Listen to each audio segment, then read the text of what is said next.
दोस्तों, इस वक्त हम ओरछा के राजमहल में हैं।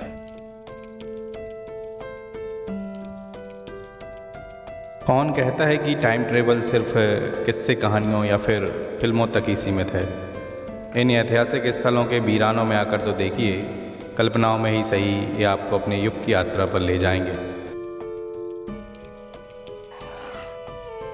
अपने अतीत की झलकियां प्रस्तुत करता एक ऐसा ही ऐतिहासिक स्थल है ओरछा। बेतवा नदी के किनारे बसा यह नगर आज भी वैसा ही है जैसा कभी इसे बसाया गया था। बस फर्क सिर्फ इतना है कि ये महल अब वीरान हो चले हैं। जहां कभी महफिलें सजा करती थीं, आज वहां खामोशी और सन्नाटा है। ये ऊंचे ऊंचे महल वीरान तो हुए मगर उजड़े नहीं। इनकी खामोशी हर आने जाने वाले को अपने युग की दास्तां सुनाती हैं। वैसे तो बुंदेलखंड का इतिहास प्राचीन काल से जुड़ा हुआ है, मगर ओरछा की स्थापना 16वीं शताब्दी में की गई थी।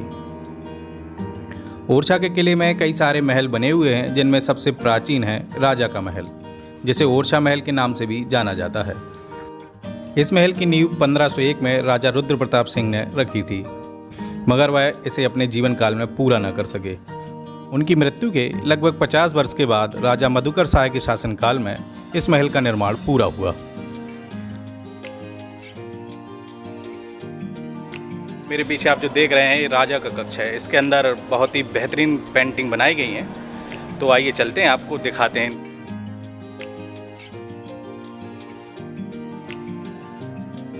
राजमहल का भ्रमण करने के बाद ऐसा प्रतीत होता है कि राजा मधुकर शाह एक बहुत बड़े चित्रकला प्रेमी रहे होंगे, जिस कारण पूरे राजमहल में प्राकृतिक रंगों के द्वारा खूबसूरत चित्रकारी की गई है।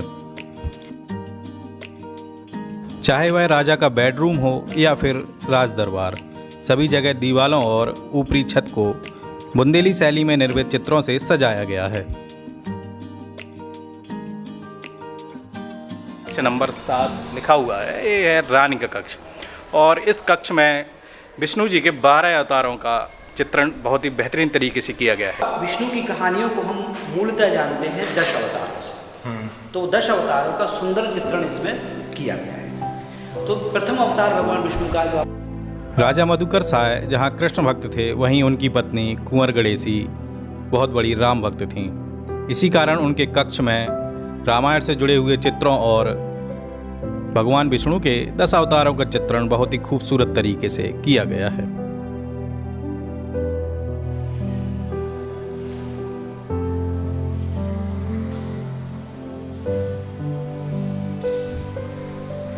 ओरछा के किले में राजा महल के अलावा अन्य इमारतें बनी हुई हैं, जिनमें सबसे खूबसूरत है जहांगीर महल।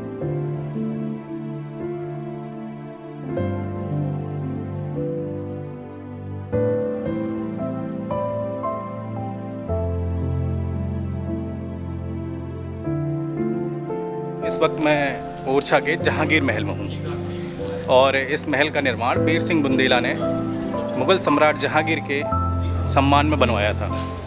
अगर इतिहास की बात की जाए तो जहांगीर की उपलब्धि सिर्फ इतनी है कि वह अकबर की संतान था। उसके बचपन का नाम सलीम था, और मुगल आजम मूवी देखकर आप समझ ही गए होंगे कि सलीम की हरकतें कैसी थी, और जिस कारण से अकबर उसे अपना उत्तराधिकारी घोषित करने से हमेशा ही बचता रहा।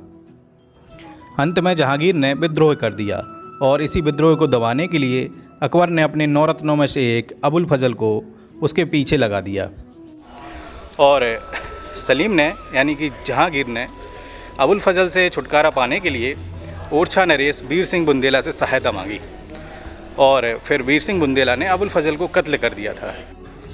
टूरिज्म के लिए मशहूर ओरछा न केवल ऐतिहासिक दृष्टि से बल्कि आध्यात्मिक और प्राकृतिक सुंदरता से भी परिपूर्ण है। 16वीं शताब्दी से लेकर आज़ादी तक यहाँ कई बुंदेला राजाओं ने शासन किया, मगर यहाँ के वास्तविक राजा भगवान राम ही रहे। यहाँ दुनिया का एकमात्र ऐसा मंदिर है जहाँ श्री राम को भगवान के रूप में नहीं बल्कि एक राजा के रूप में पूजा जाता है, जिन्हें लोग राम राजा सरकार के नाम से जानते हैं। मध्य प्रदेश शासन के द्वारा आज भी चारों पहर की आरती के समय राजा राम को गॉड ऑफ ऑनर के सम्मान से सम्मानित किया जाता है।